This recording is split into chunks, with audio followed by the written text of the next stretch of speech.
हमारे शरीर की सारी क्रियाएं अपने आप एक नियमबद्ध तरीके से चलती रहती हैं। अगर हम उन्हें रोकने की कोशिश करते हैं तो शरीर में तथा मन में असहायता, असहिष्णुता का निर्माण होकर हम उस क्रिया को करने में मजबूर हो जाते हैं। जैसे कि अगर हम श्वास को अंदर ही रोकने की कोशिश करेंगे तो थोड़े ही देर में बेचैन होकर हमें उसे बाहर छोड़ना पड़ेगा। उसी तरह बाहर भी हम श्वास को ज़्यादा देर तक नहीं रोक सकते। मतलब साफ यह है कि हम चाहते हुए भी इस क्रियाओं को रोक नहीं सकते।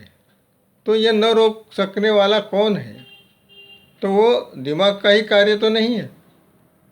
शरीर के मध्य भाग में, यानी जिसे गट भी कहते हैं, उसमें भी एक सुपर दिमाग होता है जो कि शरीर में होने वाली सभी क्रियाओं का संदेश सिर में जो दिमाग है वहाँ तक पहुँचाता है। फिर उसके अनुसार हमारा ब्रेन शरीर ये कार्य करवाता है। जैसे कि शरीर को भूख लगी, प्यास लगी तथा किसी अंग में दुख हो रहा है तथा सारे बदन में जिस चीज़ की भी ज़रूरत है उसकी जानकारी गट के दिमाग से ब्रेन को दी जाती है। वैसे वैसे चीज़ों की पूर्ति ब्रेन शरीर के मार्फत ही करवाता है। सारे शरीर के तथा शरीर के सारी क्रियाओं को जो महसूस करता है लेकिन उसमें कोई भी परिवर्तन करने में असमर्थ होता है, जिसे हम ऑब्जर्वर भी कह सकते हैं, वही हमारा कॉन्शियसनेस है। लेकिन विशेषता यह है कि इसके जरिए ही शरीर का कार्य होता है।